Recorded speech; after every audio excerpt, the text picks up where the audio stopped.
All right, we will bring the August 24th Finance Committee meeting to order. I am here, Councilmember Carter's here, and Councilmember Watson is here. So we'll slide into personnel updates. Hello, Jenna. Hello. So for the recruitment front, still pretty active in the Public Services Admin Division, the permanent tech position. Or talked to Melissa today, they a positive about, so hopefully that filled. That one's been unfilled. That particular position. In the Public Works Division, we have an administrative specialist. Debbie Sayers moved over to the accounting specialist 2 position, and so now they have a vacancy there. Okay. So we're working on filling that position. It had the first review on the 20th. There were 65 applications that were received. 5 were forwarded to the department for review, and they're going to interview 6 next week. We also had, in between the last meeting and this one, maintenance worker 1 interviews.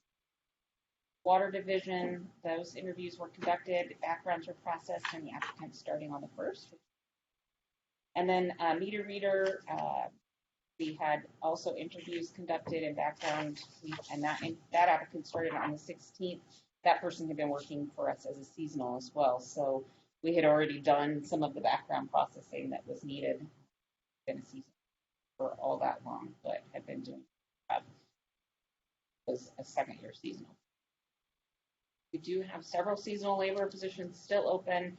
Fortunately, no new applications on that end. That's too bad. And so it is possible that we will either be able to extend seasonals, not the applicants that or the current incumbents, because we have limitations on hours due to DRS requirements, but they will have enough funding if they had additional projects that needed to be done on the end of the year. They still could potentially have some other people come on board. In the recreation division, we have site directors and assistant positions still trying to fill. We did have 2 applicants start on the 16th for the site director position.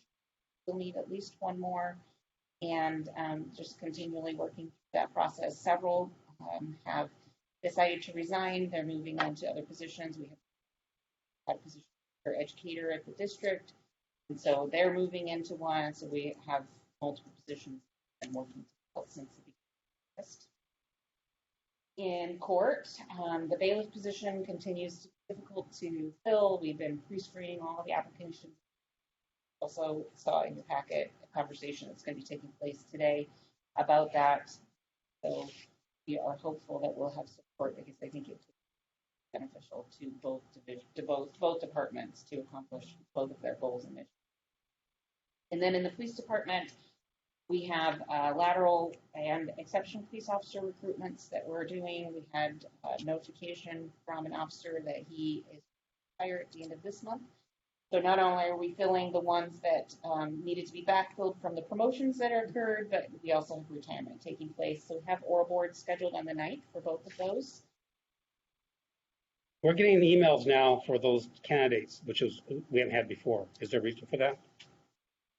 You're getting emails about 2 possible. There was an email from from Sergeant Hogue as the background investigator. He sent out basically, hey, if you know anything about any of these people, provide info. It's fine. I just didn't know. Sent out to. Yeah, that is something the department is doing as part of their background process. So I'm not involved in the background until. So it's really just part of their procedures. And sounds good. Yeah. Chief, you want to speak to that? I think he said all cities. Maybe he just hit all. Yeah, I did see that he included the council on this one. I think it's just as broad as reach as possible. There are part of the legislation. There is a little more on the background front that we have to do. I don't believe that's one of them, but I think he's just trying to be as thorough as possible. So if any of you happen to know the candidates, so he did send it to all city employees and to the council to make sure it got a pretty broad reach. Thank you. So on the recruitment end, that's it. Those are, just the major things that we have going on right now. We're still, helping nearly every department work through. I think finance finally has all of their positions filled, which is awesome. That's great. But still working through a lot of recruitments, and I'm spending quite a bit of time working on all of the various things that are going on with the mandates and directives coming out of the governor's office for COVID purposes, and with the AFSCME rep on several different circumstances and issues. Melissa's assistance on the recruitment end has just been so invaluable to allow me the opportunity to focus on some of the things that constantly get swiveled. Either because I'm already crazy or because it's making me crazy. You said we had another officer retirement. Is that separate from the one that's happening tomorrow? No. Oh, okay. Not that it's come on. But I mean, there are several officers have been talking about. Well, you just said at the end of the month, so I just wasn't sure if there was another one or if this is the one that's known. Okay. Yeah. Mute the chief. Don't let him speak up. Yeah. The chief has received no notices, right, Chief? I don't know what he's doing to him there that makes him want to keep leaving. DRS, that's Department of Retirement Systems? That's correct. Okay. Mm-hmm. And there's no lift on any rules, regulations during the emergency proclamation that may help us extend some of those guys? No. Okay. There are really specific rules from the Department about the length of time that a person, and because the seasonal labor position is expected to be part of our regular hire season year after year, those kinds of things get counted. Okay. So if we had a special project position or somebody were filling in because somebody had to go on extended leave, there are some lifts on those restrictions that occur during those kinds of situations. But as it relates to these, okay, same flexibility. And that's not position specific, that's person specific. Sometimes, so with DRS, it is position and person specific. So there are times when I also have to review the hours on a regular basis, certain that a specific person is not working over the hours requirements for extended period of time, but I also have to look at the positions, figure out how many positions we have and how many they're working and how many hours total. So there's a lot to it. So for example, I could get into the way weeds, which probably isn't useful to you all, but the bailiff position, for example, we determined that the bailiff position itself is the DRS eligible based on the fact that it's going to consist of working more than 70 hours a month over the course of the year. But we could also then have a provisional bailiff on the side that is not a DRS eligible position because it is meant to just fill in when the bailiff wasn't available. Okay. So there are some circumstances where we can carve out, but many where we can't. Okay.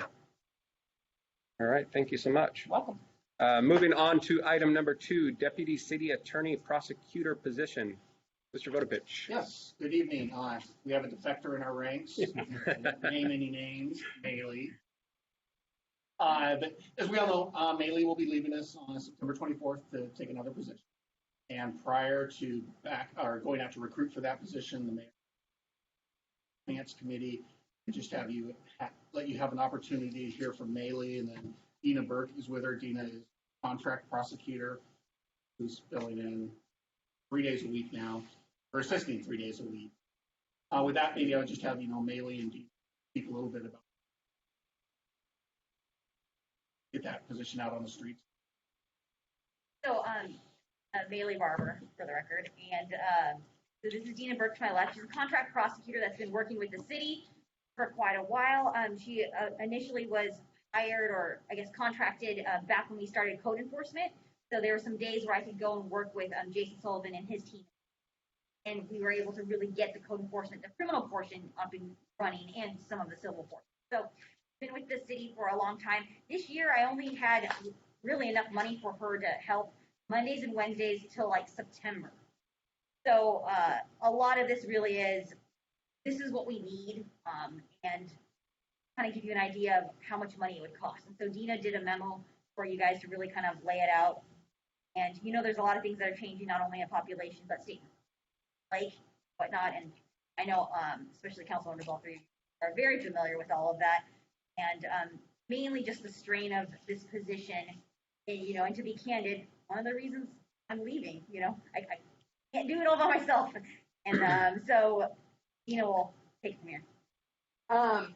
So, They don't. okay. So, sir, if you don't mind, just like in school, take one and pass it down. All right. So I'm Dina Burke. I'm a contract prosecutor here at Bonney Lake. Prior to being a contract prosecutor here, I was in the Air Force JAG Corps for 6 years. So just to give you a little bit of background about myself. Right now, the prosecutor's office has basically about 2.6 full-time, it's about 2.6 full-time employees. You have mainly the deputy city attorney prosecutor. You have Carol Paul, the administrative specialist. There's a contract part-time prosecution position. For the whole year, this would be about 8 to 9 hours a week. I have been coming in more at the 2 days a week for eight hours. It was funded till about September-ish. We also currently have a part-time law student who's unpaid, who is doing some volunteer hours. While that helps the office to an extent with getting work done, he's also a law student here to learn about the law, so there's also time spent by staff teaching him about the law. So there are some hours that he helps us, but there are also hours that we spend teaching him. This particular person that we have this time has been a really great addition to the office. The proposal is to basically increase the staffing by creating another full-time position. So it would be to backfill the current deputy city attorney prosecutor position, to create an assistant city attorney prosecutor position, maintain the administrative specialist position, reduce the part-time contract prosecution services to just the bare minimum. It's recommended to always have a contract prosecutor that the city has a relationship with. You never know when there could be a case that the in-house city attorneys are conflicted out of. So it's beneficial to always have that contract prosecutor, just that relationship, but used very sparingly. And then to encourage, to continue to encourage volunteer or law student opportunities. The reason that the city needs this, Bonney Lake has grown a lot in the past 10 years. It went from being a rural area to right now, it's really becoming a major suburb of Seattle, and a lot of people from the Seattle area are coming to Bonney Lake because it's a great place to live. It's a great place for businesses, and it's a great place to live. But as more people come here, that also means potentially more crime, and also more things that the prosecutor's office has to engage in. On page 2, I lay out what have been all of the duties of the deputy city attorney prosecutor, and it's a really robust list of things that one person's been in charge of. The population of Bonney Lake, just from 2010 to 2021, increased 35%. Mr. Sullivan gave me employment numbers. He estimates that employment here increased 39%, and that doesn't include a lot of people that are self-employed or sole proprietorships that don't have to do all the unemployment paperwork. So it's even potentially more than that. There's been the Costco development, which we see just a huge number of cases from there, from thefts, also just issues in the parking lot and the gas station. Another thing I wanted to mention is that staffing in other agencies in Bonney Lake has increased over the past 10 years. So, for example, the police department has added 5 budgeted police officer positions. The city also contracts with Ville and South Prairie and provides prosecution services for those 2 cities. And Eatonville has added 1 budgeted officer position. It's difficult to ascertain what South Prairie has done because they have a contract with the county. So it's not really possible to track what they've added. Additionally, just the number of cases charged in the prosecutor's office has increased. In 2011, when the current deputy city attorney was hired, Ms. Barber, we were at a caseload of about 2,039. That's risen to, in 2019 numbers, was 5,190. And additionally, Eatonville had 329 cases.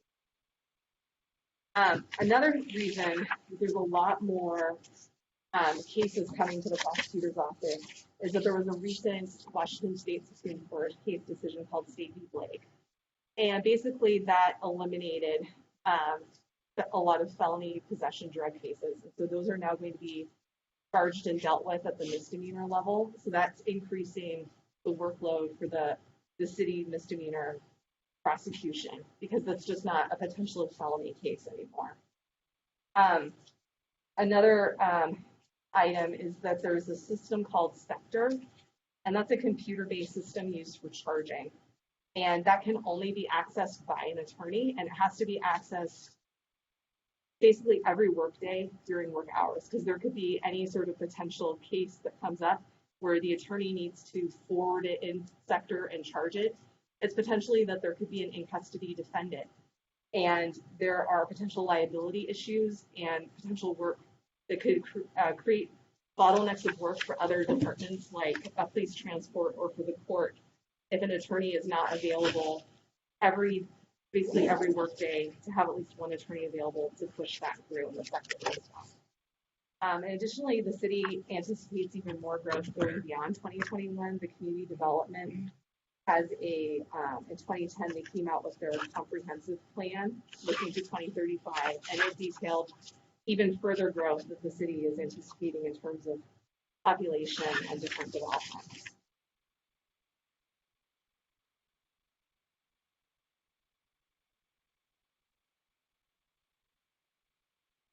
So anyway, so that's why you have this memo as a proposal of mainly to backfill my spot and then think about the future and actually hiring an in-house city prosecutor. And that's something that I asked for earlier. But really what it comes down to is when you have at least another in-house attorney, it doesn't matter really what they're doing, civil or criminal, they can back each other up. And that's something what Dino was saying with Sector. I don't think it's reasonable to ask somebody to be available 24/7, for forever. And when you have another prosecutor or another attorney here, then you've got that backup. Not to mention all of the things that are going to happen in the future. So, and I know, and I'm talking to the council members, and I know all three of you understand because you've worked with me. Like Councilmember Carter, he knows even before I was here how it was, and you understand, what the future is for the criminal cases, and basically what it comes down to is the quality of prosecution you want your city, or is the prosecutor going to have to say, sorry, we're not going to be able to charge thefts, sorry, we're not going to be able to, prosecute criminal trespasses, and then tell the citizens of Bonney Lake, I'm sorry, we don't have the staffing for that. And that's the scary part, because I will tell you right now, I would not be a prosecutor and do that, because I'm not going to tell a victim, yeah, you got your packages stolen off your doorstep, but we can't do anything about it. And as of now, until I'm gone, the citizens in the city know that that's going to happen. Those people are going to get prosecuted. I'm going to try to get that restitution back for them. And, the word is don't try to commit crimes in the city of Bonney Lake. Councilmember Carter is like nodding his head. So I would love it if I could leave a better legacy than when I was here, and it's what we're proposing right now. And Dean has done a lot of work in getting all the numbers. It has done a better job than when I actually provided to you guys earlier last year. Questions at all? Well, I do. I realize what you asked for last year and our budget, but why wouldn't you come forward and say, needs two people here? In a lot of work, why we need two attorneys in this. Then you can decide what you can do with your life that goes on. Why didn't we know that a few months ago? To properly staff the city. So we were working on that. Okay. I did. Oh. And that was in the decision card. That was meetings with the mayor and John prior. And, you can talk to some of the officers. I have Sergeant Harvards, for example, says, you've been asking for help since I've been hired here, Bailey. So I understand, and it's not like, this wasn't real clear last year to us how urgent this was. It was just in my mind, you want a new position and someone to replace you, which wouldn't have solved the problem that going on anyway, because if you wanted, in my mind, you were going to be city attorney and we need a new prosecutor. If we did that, we'd still need new prosecutors, correct or not? Well, so that's why to clarify, and I'm sorry that it's miscommunicated, but it was always my understanding that we were going to add an in-house city attorney. start like layer one. That was added, then I would inherently have a prosecutor to help and we'd be able to help each other out. That was taken off the table, right? So then the next layer is me asking for help, and that was the decision card. So the decision card laid out, and I think I put down Bothell and other cities as examples of, hey, look at what's changed since 2011. We need help. And I'm guessing, and I don't mean to, explain how you're communicating is maybe you conflated the two and maybe thought that I was just asking for that first layer. Yeah, probably was. Now I understand it better, which I didn't before.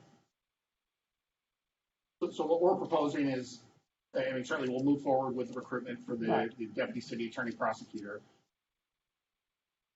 Finance committee is agreeable forward as part of the mid-biennial budget. Under that. So I'm all for that. But my question would be to Sherry, hey, how does this fit in the budget? How does this work for us? Is this something, So my answer would be, based upon where we ended the budget process last time, we had very little money left to add people. And now we're talking about adding an emergency management position and now another prosecutor position. So it's going to be really tight, and you guys are going to have to be making some tough decisions again come October, November, when the biennial budget comes forward. You have a tight budget. So currently, sorry. Oh, go ahead. I lost my page. Oh, that's okay. Currently, there's $29,000 budgeted for contract attorney services. And that's an increase. We didn't ever budget for that in the past. So this year is the first year we actually increased that to provide that. And prior to resigning too, I made sure to pinch every penny, and you can see that I did not do any trainings, even though they were remote. I didn't pay for anything. I tried not to order anything because I tried to extend Dina's time as long as I could. I know I'm a member of the public. Not at this point, right? I mean, typically we don't take public comment at the committee. Yeah. Certainly that's up to the chair. Let me ask a few more questions here, and so trying to find it. What is the FTEs for courts right now? Court? Or courts? I do. Of course she does. We have 6 plus the judge. I can tell you the exact amount budgeted. Oh, budgeted. I'm sorry. Oh, here we go.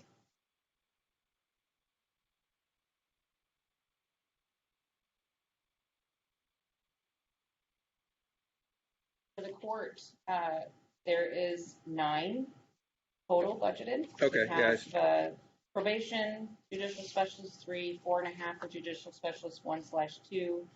Of course, the 0.65 for the bailiff, which could potentially move further conversation. The court administrator and the judge at 0.85. So at 9 budgeted, how many are actively employed? We do not have a bailiff presently, and we have not hired that half FTE for the judicial specialist. Okay.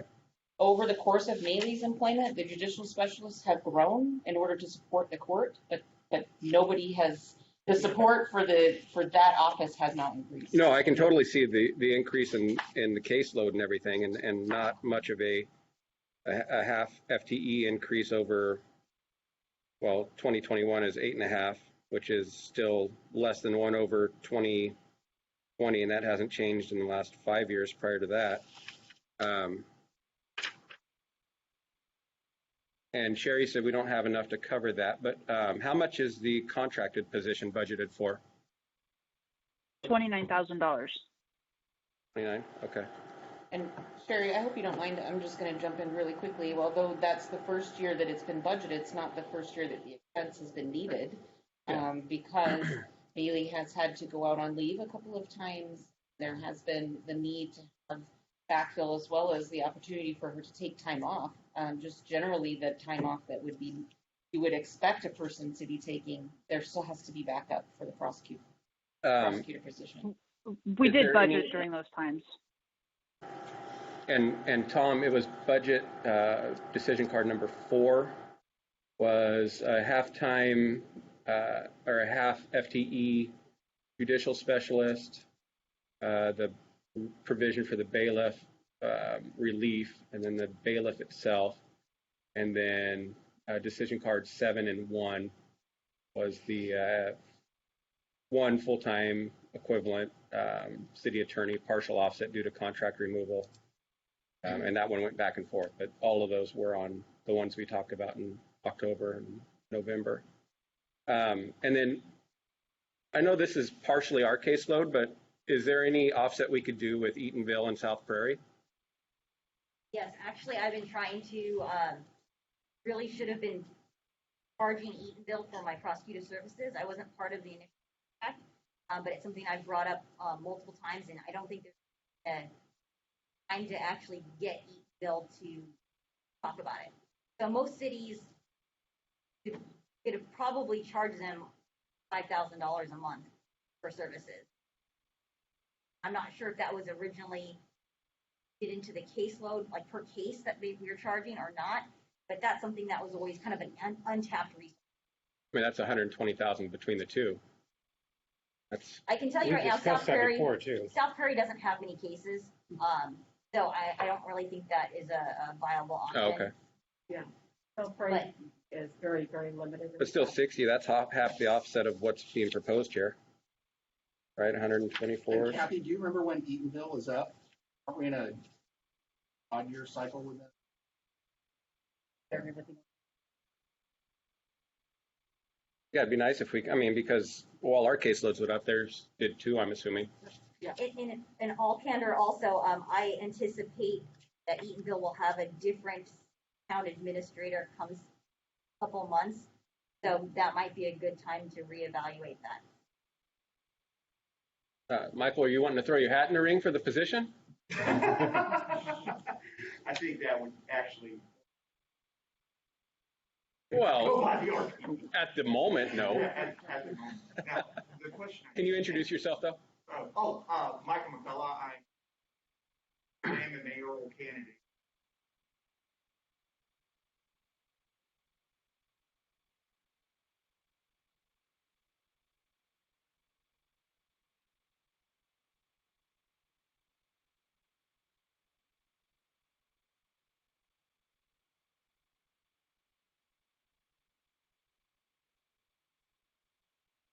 Question, what is the? Yes, we're actually filing cases. I would say there's always the outliers that. Can I'll try to talk. Can you repeat the question? We couldn't hear it all. You got to face. You got to face I'll do this. I can Can somebody read? The first Thank you. question is, what percentage of time do I use for charging? So my answer is there's some outliers, but I try to give a Tuesdays and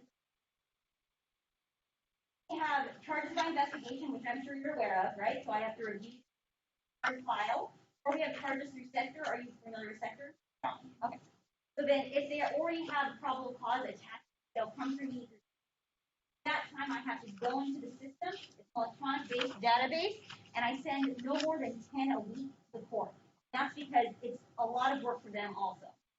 Right now, my backlog is about 60 in seconds. I try not to, prior to about 4 years ago, it was regularly about 20, but 60, and then on my caseload, like actual on my desk, I'd probably say maybe another 20.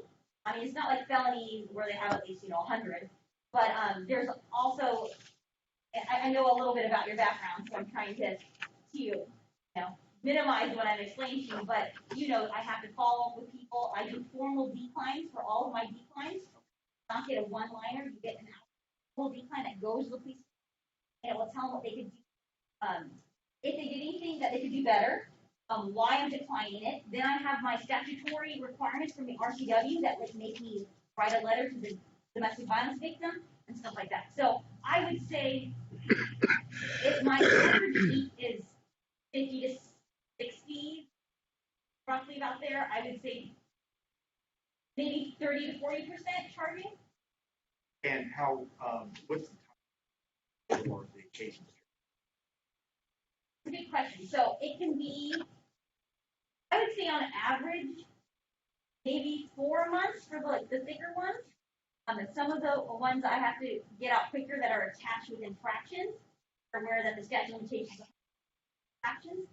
But my biggest pains are felony declines, because I've gotten some with only 2 or 3 months left in statute of limitations, struggling to get those charged within 0 or the 2 years. And are you caught up with these?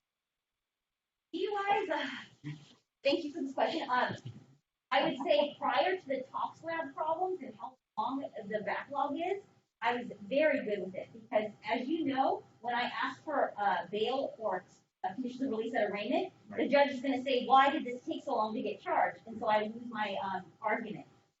Now, because of the problems with the Tox Lab, including meth contamination, marijuana contamination, and all the stuff that I get to hand over to Dina, we can have DUIs that are a year old or more. Terrifying. But you gotta do what you gotta do. Man, that clears up a lot. Okay, so, and then so I think the last question was, what is the charging between Bonney Lake and Eatonville? It is very disproportionate. Our Bonney Lake officers are really active. We have a lot of cases that come our way, which is good, and we have a great reputation. Eatonville, they only have 4 officers and 1 chief, so just inherently they have less caseload. They have really great officers that I'm in constant contact with. And they also send cases through sector and direct file, but I can't tell you the actual amount, but it is a significant. Oh, I appreciate that.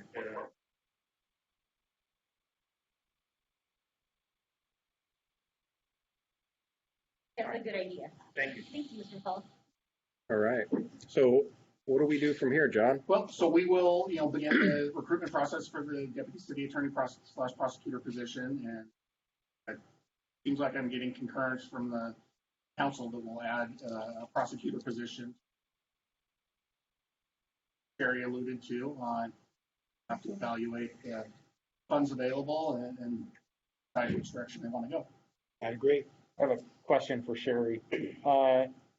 Last budget, we did the contract with Kathleen, Yes. right? And I seem to remember that had gone over what we were expecting. How far over are we on that at this point?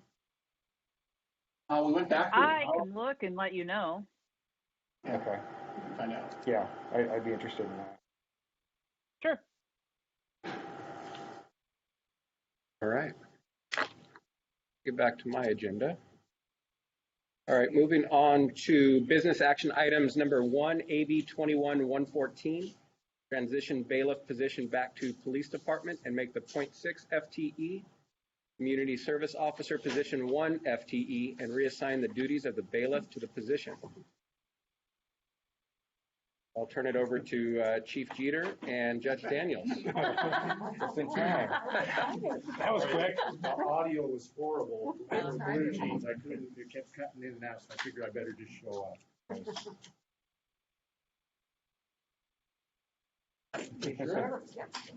All right. I know we had talked to the council before about using Pierce County Security as bailiff for the courts. Great idea until we got the contract signed and also they filled the position. So I don't they overextended in hopes that they could get somebody. We had further discussion. I know Sumner had some misgivings with using Pierce County Security. So that coupled with not being able to find bailiff candidates that were acceptable for the part-time position, the judge and I had a discussion about bringing that position back in-house. And I don't know that we had enough work to support a full-time court security officer, but we have a 0.6 FTE CSO position in the police department that's currently unfilled. And I have not been able to fill that since I've been here after Laura Miller retired in August of 18, around there. Yeah.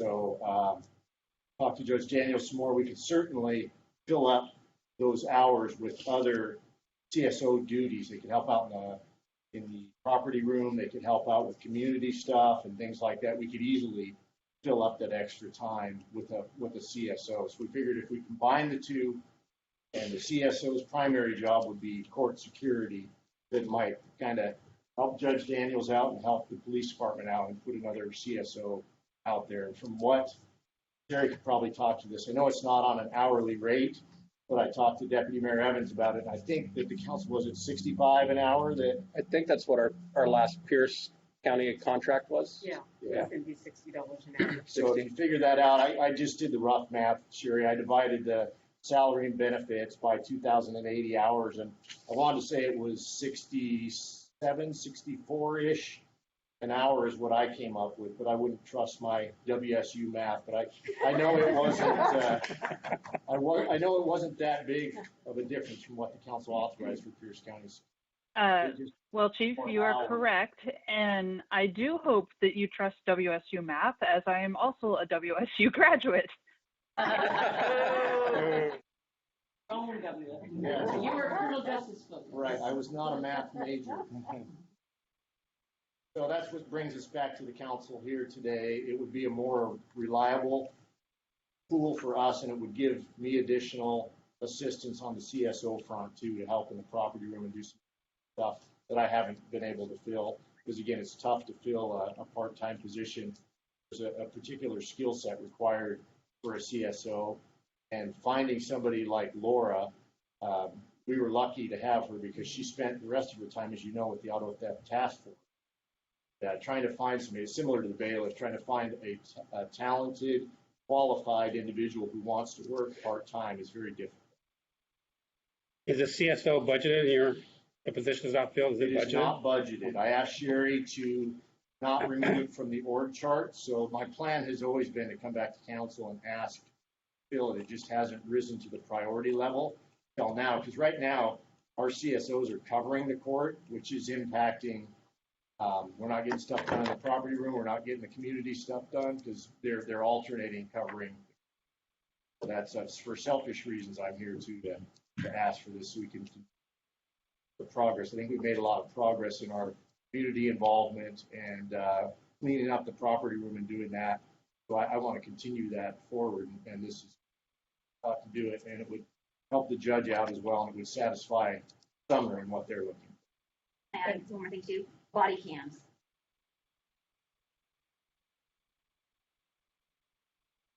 Oh, yeah. Yeah, that's one of the things that we would see is that we've talked about, had our initial conversations about body cameras, and this could be, that person could manage that program as far as the data, videos, and the public disclosure requests that go along with that. There would be the capacity in this position, so I wouldn't have to come back and ask for additional records. We could use that as part of the duties for them. So this would be a win-win situation for the police department and for the court. SOs provide such a great presence. They're both great having them there. Don't have any issues because they know how to make it. So the way we look at it, if you guys can work this out in the budget, it's a win-win. Really good for the community. And Sure. with having that as a CSO position, then it makes it easier to fill for vacations, sick time, all that kind of stuff as well, right? Yeah, and we definitely get I've already been contacted by a couple of either jailers or transport officers from other agencies that would be interested in a full-time. I would not anticipate as difficult a time of filling that position as I would Right. either just a part-time CSO or the part-time bailiff, because in almost both circumstances, they also are non-benefited positions in the part-time status. And with the full-time status, while that does come with a higher expense to the organization, it's still less per hour than what Pure Security was going to charge us. I know it will cost more because it's going to be a full-time position, but the benefit that the organization will receive from that, I think, is so much greater than costing the budget money. Sorry, Sherry, I know you hate it when I say that. Budget's gonna be real challenging here. I can see it. Get it back. You know, I don't disagree. A lot of these positions are needed, right? It's just going to be a lot of tough council decisions because I agree. In fact, I think I mentioned might be the way to go last time we talked about this. But moving forward with this is then going to mean, you're going to have to look at these other positions even more closely. So a lot of tough decisions. With part of the job description being associated with maybe, the body camera thing, is it possible to use some of those ARP funds that were going to be used possibly for the camera to pay for some of the personnel issue? No, the personnel cannot be paid out of ARPA. In fact, the body cameras cannot either, but I have a way, John and I have talked about how we would like to propose to pay for those. Okay. As far as police, what can be paid for those? Out of the ARP. What's that? Yeah. As far as police goes, what can be paid out of that? So you're seeing not a lot. You're seeing other entities buying some of this stuff because they have loss of revenue, which we do not have. So a lot of cities, the fun stuff they're buying is out of loss of revenue. You're seeing cities purchase the body cams from loss of revenue ARPA funds. You're seeing them buy new budgeting software out of ARPA funds, but it's all because they lost revenue. As you know, we anticipated losing revenue. We never did. The only area we really lost revenue was recreation from the general fund, but we ended up laying those people off and, getting that program straight. So when it came to sales tax, which is where we thought we would see our great loss, we actually experienced a great gain. People went to Home Depot and Lowe's and Costco and bought stuff to repair their homes. So we actually saw an increase and not a decrease.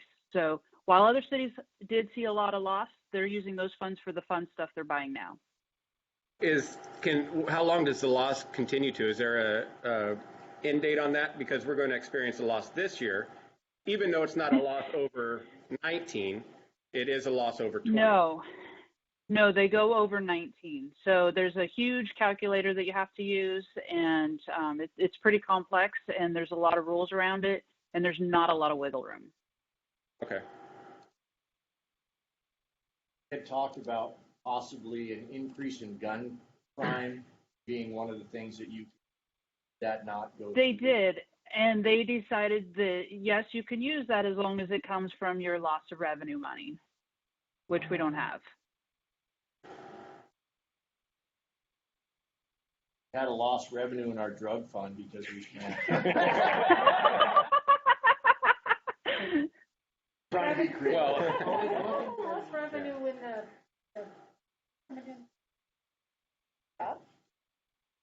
and enforce traffic. So we would like to take this. Go ahead, Sherry. I'm sorry. I have a plan for you, Brian. Don't worry. Does it involve a bake sale or a car wash? And robbery. masks. If you just sold tell all you your later. your ammo, your range ammo, you could cover probably all your funds. We have a strategic stockpile. So I was saying we were planning to take it, or we'd like to take this forward to the September 14th council. I don't see any issue with that. You guys No. Consent, okay? I'm fine. I mean, it might cause some discussion. If they want to pull it off. Yeah, they can pull it off, yeah. That's fine. Okay. So consent on the Yeah. 14th. It has to be done.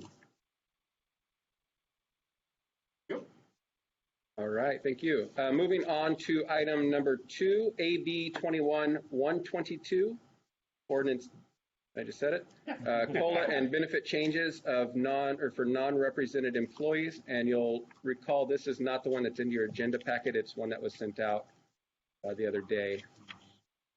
Okay, so this is a proposal for a 2.5% across the board cost of living adjustment for the. As you'll recall, we've settled our collective bargaining agreement, the three bargaining units we deal with. All of those were 3-year contracts with cost of living adjustments retroactive to January 1st of 2021. We're proposing the same retroactivity for your non-represented employees, 2.5% cost of living increase.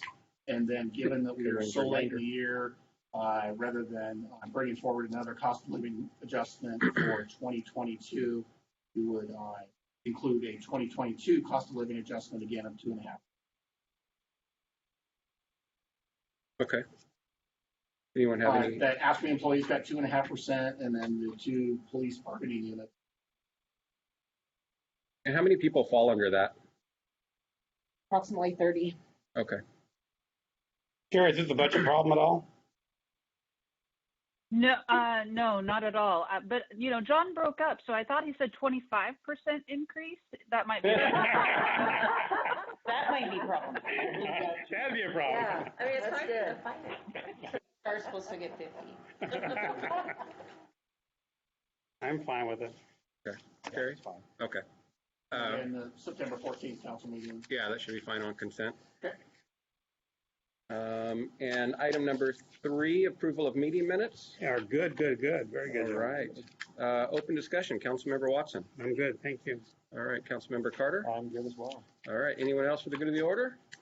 All right. We are adjourned. Just in time. Yes.